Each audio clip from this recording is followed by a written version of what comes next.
Wanted, young man, single and free. Experience in love prefers. I will accept the young trainee. Ooh,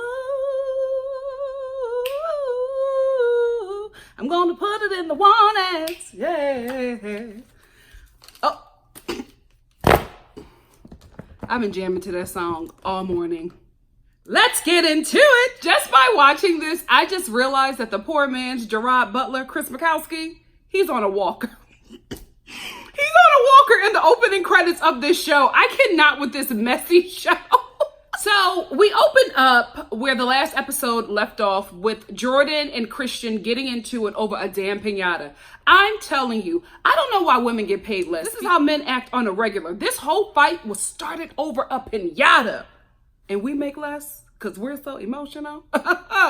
Okay. This is also why I don't play with people, because you don't know where somebody is concerning comedy. You know what I mean? What one person might take as a joke, another person might take as a threat. And Jordan found that out. First of all, can we talk about the fandom? Listen, guys, right? Like the show, be fans of the show. Don't be foolish. I saw a lot of people just team Jordan, and Jordan didn't do anything wrong. And I'm like, did you watch the show? He ran up on this dude who was not thinking about him, minding his date with Nicole. Well, we'll get into her. But minding his date with Nicole, Jordan runs up to have a scene. He wanted to have a moment, but he had a moment with the wrong person. Goes and takes the pinata. Christian tries to take the pinata back because this is his date. This is what he planned. Jordan forces it out of his hand. Christian, who is already a hothead. You see what I'm saying? Like, Jordan didn't pull this with the clay. He pulled it with a Christian who already came onto Paradise with his penis out, knocking it over everybody's head to show all the men in Paradise that he's so macho. So he's already on a 10. He then pushes Jordan. I think he pushed Jordan in the neck and to push him off the pinata and accidentally scraped his chin with his hand. I don't think that Christian was trying to punch Jordan in the face. I think he was just trying to get the pinata back. But what he did was he pushed him so hard that he hit his chin. Jordan then, after he gets his chin checked, literally, is all of a sudden out of joking mood, grabs Christian and body slams him.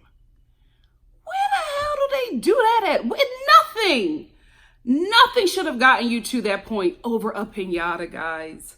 Like, seriously? I was watching this y'all both just messed up your checks. How stupid. Ain't nobody ever gonna take a bag from me. Jordan and Christian allowed their bags to be snatched over a pinata. You guys are idiots. Come on. You are grown men. Over a pinata. And Nicole! Ciao! I can't. Since we're here, let's talk about Nicole. I was watching her the whole time. I was just like, oh, are you happy, girl? Because this is what you wanted. You wanted Clay to be a man, to show him that he wants you. You wanted him to be a man and stand up and get aggressive. Well, you got an aggressive fool. Now you sitting over here on some freaking daybed looking a damn mess, scared. Oh my goodness. Trying to fake cry. Can I tell you guys something? When the women were coming over to Nicole, just like, oh my gosh, are you okay? And Nicole's like, oh my goodness, I'm so nervous. I was going to cry. She wasn't. I'm telling you guys, I honestly felt that Nicole was getting her basic life over this fight. I felt it because I don't think that she thought it was about the pinata. I think she thought it was about her. Delusional. She's fake crying and fake acting scared. Oh my goodness, I didn't want that. Oh no, this is so scary, guys. I was right there. I was just like, oh, forgive me. Let me bring it in. But I was watching her like, Nicole, you wanted this. You created this. You literally accepted the advances of Christian to piss off Clay, to get him to be Jordan in that situation. The thing about it is, that's not who Clay is. So he never took the bait. Jordan did. And now look what happened. Now, yes, Jordan and Christian are responsible for their actions. But we are not going to sit here and act like Nicole was not the puppeteer in this entire situation. I wanted somebody to fight for me, but not fight for me. I'm not hating. I'm glad that this girl is getting the attention that she has never experienced in her entire life. But honey, shy or not, sweet or basic, you messy. You are messy, Nicole. You didn't blow this situation up, but ma'am, you were in the middle of it, just stirring it. Just stirring the pot. I'm so glad that Clay did not take the bait. He would have killed Christian.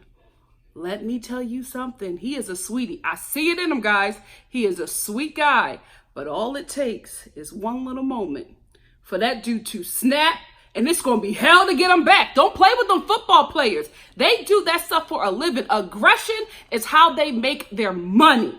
So when they step off the field and they are just chill, you better leave them alone. Can we talk about how Jordan realized that he went too far when he flipped Christian on that ground, and the way crazy Christian got up?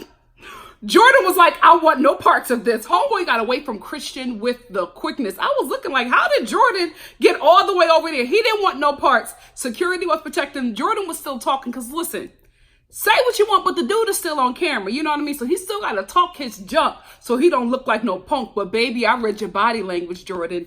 You knew that you went too far. Jordan flipped that dude and jumped back up, and he was just like, oh, okay. Yeah, I'm going to get it. Let me tell you something. The way Christian was acting, guys, I promise you, every time Christian sees Jordan, it's going down. That man, in his machismo mind, was humiliated on national TV. Somebody who is not as macho as he is and smaller than him flipped him on national TV and body slammed him, and he was not able to get to him to do justice. And I honestly believe that every time Christian sees Jordan, it's on sight. I don't feel like he's the type of dude that will let that go. He still ain't let his beef go with Jordan from Jordan making fun of his pants. Like, he don't like that. He is that kind of macho guy who you cannot humiliate him. He will try to get back at you until he feels like he's won or one-upped you in some kind of way. That's the kind of dude that Christian gives me. Like, I feel like that's who he is, and I just do not think that it is going to be safe for Jordan from here on out. I don't even think Christian's squashing it with him. Like, oh, it's okay, buddy. It happened a long time ago. He don't give me that kind of guy. He really, really doesn't. Jordan, stay woke and stay ready. Although I feel like Jordan was wrong, right? I think if he would have never went over there, we would have never been here, right? However, I feel like since they both got into the altercation, I agree with them both going home. Like, I was watching it and I was going back and forth like, well, you know, Jordan shouldn't have walked over there, but Christian was aggressive too, and they were just going back and forth. I just feel like Jordan created the situation. However, after watching the confessionals of the rest of the cast, I kind of wouldn't feel safe being around either one of them, especially with Christian. Here is why. Christian was not the aggressor in that situation. He did not start it, but Christian, like I said before, he's that macho kind of guy. So I feel like if you leave him in this situation, he's already going to be on edge. He's probably feeling like the guys are going to try him and think he's a punk because Jordan flipped him. And all somebody has to say if he gets in a disagreement with somebody, oh, you're talking tough now, but you weren't talking tough when Jordan flipped you, and Christian just, you know, loses it, right? So I kind of feel like because they both participated in this foolishness and brought a negativity into Paradise that wasn't there, they both need to go so that Paradise can get back to normal. So yes, Jordan started the whole thing, but they both needed to go, in my opinion. And after all of this, Clay still wants Nicole because he's laying down, the both of them are laying down on his daybed and he's rubbing up on her. And wait a minute, is this the same daybed of the pinata altercation? The infamous pinata altercation? Wow, Nicole, you didn't even get up. Anyway, so he's romancing her or whatever. And I get, listen, I get boo loving. I get talking to your partner and, you know, getting them excited and romancing them. But let's not lie to our partners, right? Because Clay is rubbing on Nicole and he looks at her and he says, you look like a better version of Jennifer Lopez. Clay. I watched that and I was just like, did I hear him correctly? A better. Not just Jennifer Lopez, not Jennifer Lopez's distant cousin, but a better version of Jennifer Lopez. Jenny from the block, Bronx, J-Lo, the girl that plays Selena, Diddy, Jennifer Lopez, Mark Anthony, Jennifer Lopez, what? Narciso Rodriguez? No. Who is the dude that she's dating right now?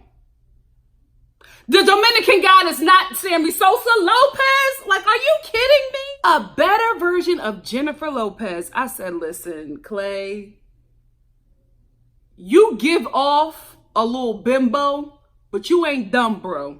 You ain't dumb. Don't gas this girl up, because Nicole is the kind of girl who will believe that and will tell people that. You know, I'm like a better version of Jennifer Lopez. And then she get beat up by her community, because let me tell you something. Spanish people don't play about Jennifer Lopez. That is like, Jennifer Lopez to the Spanish community is like Beyonce to us. Can we be real? Y'all can't say nothing about Beyonce or Oprah or Harriet Tubman, or it will be a fight. Stay woke. Don't say I didn't tell you nothing. Cam, in his thick thighs, took it upon himself to tell Anya that Mike was talking about her and was saying that she's a nice girl, but she's not his type. Why did you even say anything? Listen, I get that Cam was trying to say another week, and I get that Cam also was trying to undermine Mike because they got beef over Kate and Hannah season, right? However, the fact that you decided to humiliate Anya on national TV to stay another week, bro, completely gross. Completely gross. Because I'm sitting here watching him like, you really doing all of that over a rose and to hurt Mike?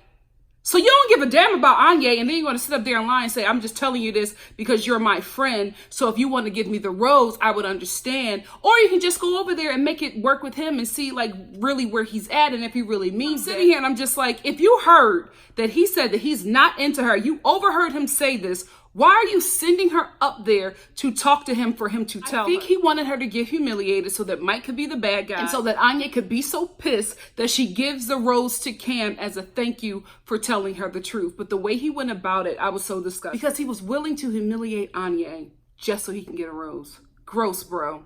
Absolutely gross. Take your thick thighs and your PB teen board shorts and go cry in some rock over Kaylin and mind your damn business. Let's move on to the throuple. Hannah, Blake, and Dylan. Devin. Every time I see him, I want to call him Devin. I don't know what it is. Listen, Dylan is a nice guy. I really like him. I just hope that he watches this season and realizes that he is a stage 4 clinger and it is not attractive. Poor Hannah. And I can't believe I'm saying poor Hannah, but I'm watching how like everywhere she goes, he's watching her. If she talks to Blake, he's watching her. He just stares at the girl and he hangs on to her. And I'm just like, no woman wants this. No woman, not even the corny ones, okay? This was so cringe-worthy to watch. And I'm like, dude, you are too handsome. Your hair is way too great for you to be acting like this. With those cheekbones and that hair, why are you acting like you can't get a good woman? It's because you're clingy, Dylan. Back up. Let her breathe. Let her chase you for a minute. Like you do too much. That's what it is. You look like a catch. And then women start talking to you and they're just like, oh my gosh. He probably wants to get married by the end of the week. You know what I mean? Like, chill, bro. Chill. You got it in the bag. You were already blessed. And you look like you come from money. You don't got to do too much. Chill. Let's move on to the hammer. Blake. Listen, Blake, I think that Paradise was one of the worst decisions you've made. Because it's showing you in such a terrible light when Becca's season gave you such a great edit. All you were out of Becca's season was Degrassi Blake. Now you're Degrassi Blake with the messy hammer. Yeah, that's still not a good look. Like, you're so messy. The fandom has turned against you. Even people who are on The Bachelor and Bachelorette and Paradise and all that, they're chiming in and telling you to keep it in your pants. Like, it's just, this did not work out for you. This season did not work out for you. I hope you can do a whole redemption some other time, but I think you need to take a break from Bachelor Nation, repair your image, maybe start posting puppies or scriptures. That's how everybody rebrand. Everybody rebrand, no matter what religion they are. They rebranded America as Christian. If they start posting scriptures and rainbows, this is what you need to do. You have to rebrand. You have to rebrand because this Bachelor in Paradise has destroyed your image because he's sitting here still pursuing Hannah. Everybody is essentially talking about how he just needs to back off. Paradise has turned against him at this point, which I don't really understand. I feel like a lot of people are following in other people's footsteps, like more popular people's footsteps, but it's just like Blake didn't run over, somebody's dog. You know what I mean? Like, he just has a hammer, a magical hammer that turns women out, and he's just been messy with it. But guys, come on. The treatment from all of Paradise, it's just too much. Anyway, he's sitting here, every time Hannah is away from Dylan's eyesight, he pulls her in. But Dylan still watches. Like, he's still watching. He's like crying behind a bush, watching Hannah and Blake. And everybody's like, don't look away. He's like, I can't. I have to look. Why shouldn't I look? Is he like 27? You too fine, bro. You too fine to be like this. So while Blake is sitting with Hannah, he says to her, I want to remind you why you have a crush on me. You putting out corny lines like that when you got the hammer? You don't know what you have. You know what? This is the thing with Hannah's men. They don't know what they possess. Blake does not know how powerful his hammer is, and Dylan don't know that he fine, because they are acting like they don't have the upper hand. You know what I mean? Basically, it's just really odd how these dudes act, and I'm like, you don't have to be this way, Blake. You don't have to be like this gross, creepy guy on Tinder. This is what he's giving me. I want to remind you why you have a crush on me. And then here comes the mariachi band. He goes into the Blake swing dancing thing. And I'm like, oh, Blake. Like, everybody has called your game. Stop, bro. Stop. So we got oblivious Blake with the hammer. And then we got ID channel Dylan with the great hair. Hannah, something up with you. The men that come after you, girl. What you doing in them Instagram DMs? Anye, sis, I'm here for it. So Anye flipped the whole script because I was so pissed at how Cam was like trying to manipulate her. But I'm glad our girl took her power back, because she was just like, you know what? I haven't found love here, so I'm gonna just leave. I'm not giving out a rose to anybody. She was also pissed that none of the dudes tried to woo her. She was sitting here like, hello, like, I have a rose today, woo me, and none of the guys were into her. So she was just like, you know what? I'm getting out of Paradise, and I'm not giving out a rose. Take that. You should have wooed me, Wills. You would still be here with that bad hair. Bro, do you have a PR manager? Because somebody needs to help you. You need to get a PR manager to really help you with your look and really find a stylist that can help you. Because I feel like he's a handsome guy. I thought he was on Becca's season.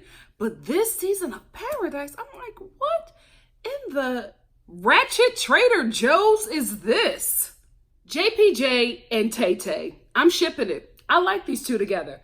I really, really do. I didn't see it at first, but guys, I would not be into a guy like JPJ, right? Especially if I was like a Tasia. Even if I was a Tasia, I just wouldn't be into him. But he's so enamored with her.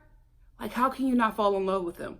Like, when she gives him the rose, he's just like, oh my, like he just thinks it's the best day ever. And the way he talks about her in his confessionals, I'm just like, oh my God. Like, I love it. It's such a beautiful love story. Although I feel like Tasia is a little, like, how old are they? Like, what's the age difference? Because I feel like Tasia is so mature and John Paul Jones is so boyish, but he's so into her. He's so into, even though the kisses are awkward. I feel like, this is the thing.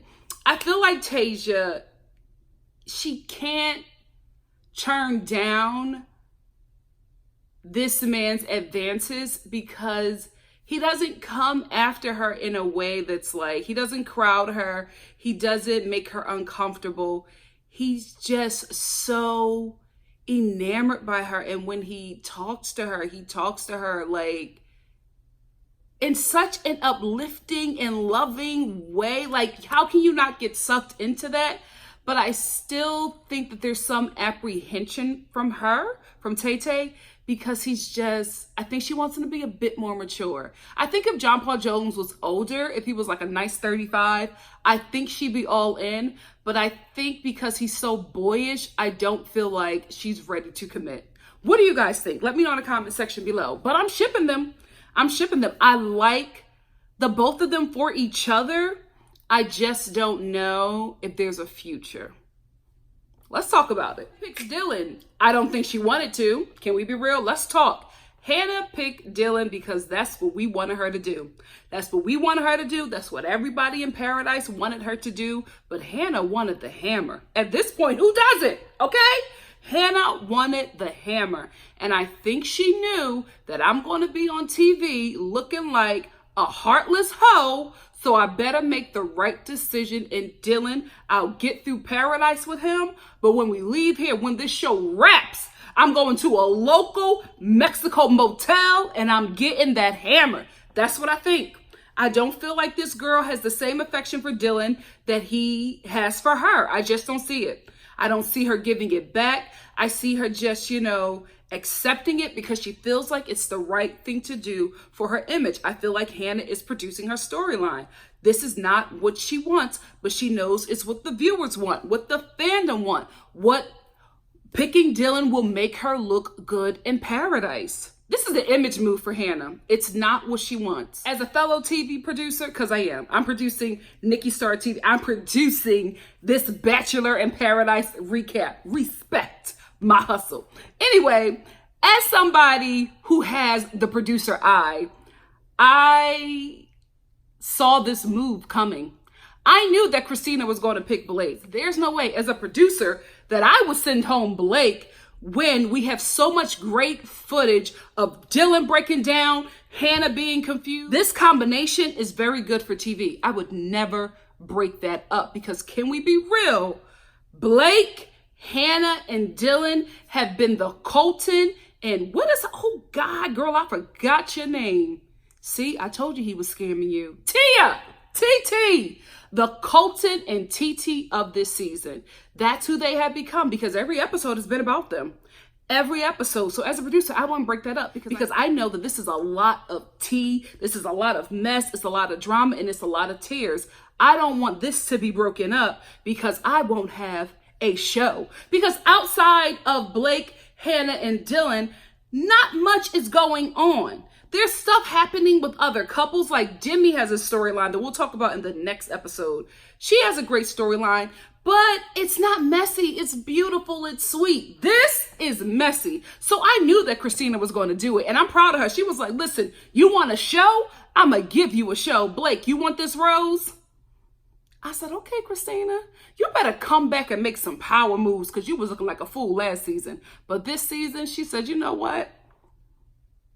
I'm going to burn it all down and I'm taking hoes with me. Go ahead, Christina. Kevin, Wills, and Cam go home. Who's surprised? Who's surprised? They're surprised. Like, how are you surprised? Cam, I'm so glad that you didn't get a rose. I don't like how you went about it. I'm glad that Anya left you there in Paradise looking dumb. Wills, the hair, dude. The hair. Like, seriously, Wills, if you would have came to Paradise with different hair and a tongue scraper, you would probably still be there. Kevin, another dude that's surprised. I feel like he just gets by a lot on his looks, but like, Kevin, you are an attractive guy, but baby, can we be real? When he opens his mouth, vaginas within earshot of his voice collectively dry up. You have dude, study to be quiet. Study to be quiet. That was your downfall. Opening your mouth in Paradise. Just as I was rooting for Christina, she says something dumb. Oh, I gave the rose to Blake so that he can stay in Paradise and be miserable. What? Why are you so pressed? If it was casual sex, why are you so pressed about Blake? This is why I think he got the hammer. Because if it was bad, if it was just meh, you wouldn't care. You wouldn't care, but you are so pressed to make this dude's life a living hell in Paradise, and y'all was just, to be quite honest with you, friends with benefits. That's what y'all established. So girl, I don't ever want this hammer. Ever. Listen, guys, if you ever see me somewhere and Blake is there and I'm, talking to him and I'm getting mesmerized, you have every right to come over to me and say, Nikki, you don't want this. Sis, you about to lose your damn mind. get away and drag me away. How about that? Drag me away, because this town is small and I feel like I'm gonna be in the vicinity of that hammer at some point in my life. Please, if you see me, come and get me, because I don't want to be crazy. I'm gonna be on this channel strung out. I had the hammer. I'm deleting this channel. Blake is the one. So we get a new arrival in paradise, and it's Caitlyn. I don't remember much of her, but I do remember Colton sending her home on a date, and she was so shocked because she felt like she was so pretty that she couldn't believe that he was cutting her. That's all I remember about her, that Colton walked her out and was just like, we don't work. And he put her in a dumped Uber and she cried. That's all I remember about that girl. So anyway, she comes and all of the guys are coupled up at this point. And Blake is like the only one. He doesn't want to go. Like he's now turned into ID channel Blake. Now he's the one behind bushes looking at Dylan and Hannah living their best life or whatever. So he's all depressed. She comes in and asks him on a date. And I think he just accepted because he wanted to like get away and not be around that for a moment. But can we talk about how he said he met her at Stagecoach as well? Seriously, guys, Stagecoach just needs to be renamed as the Bachelor Orgy. That's exactly what it is. He said he didn't have sex with her, but the way she was acting, it's like, okay. Because she a lot extra. For y'all to just have met and just chatted, it seems like something else happened. This is what I think Blake did. I think Blake hit up all the girls that were coming to paradise, and he just tried to make like, if it wasn't over the phone, if it wasn't like over FaceTime, I think he made it over social media. He tried to make these connections so that he could have his claws in all of these women by the time they get to paradise, so he can have the pick of the litter. That's what I think he did. You know what, Blake? Delete your Instagram. Or, just don't answer no messages and DMs, and don't send no DMs. You are not good with that. Delete all the text. Like, don't talk to nobody from Bachelor Nation for a minute. And put that hammer on ice. I can't with Blake. Like, right before he goes on a date with Caitlyn, he says, you know what? I'm ready to forgive myself. What? Excuse me? Like, you have now atoned and you're done. You done wrapped everything up. It's time for you to move on. You haven't. Blake is so freaking delusional. You have learned nothing. You just want everybody to move on from your mess. You were messy, bro. You got sloppy and you got exposed on national TV. There's some work to do. Like, you haven't done anything to repair it besides play victim. And now you're ready to move on and forgive yourself? Degrassi Blake. You are Degrassi Blake for a reason. Drama and mess just follow you. So JPJ, he's so cute. I think that him and Tay are cute. I just don't feel like Tay is all in. I don't feel like she's at the point where she wants John Paul Jones to be her husband, because he's at the point where he wants her to be his wife. When he said Tasia Paul Jones, he's so sweet. Like, how can you not fall in love with that? Tay. I just don't think she's there with him. I do not think that she's there with him. Let's talk about Demi. Listen, you guys have confirmed for me. I've confirmed for myself. I've done my own little research. Demi is the real deal, right? I don't feel like she's exploiting her sexuality. I feel like the show is.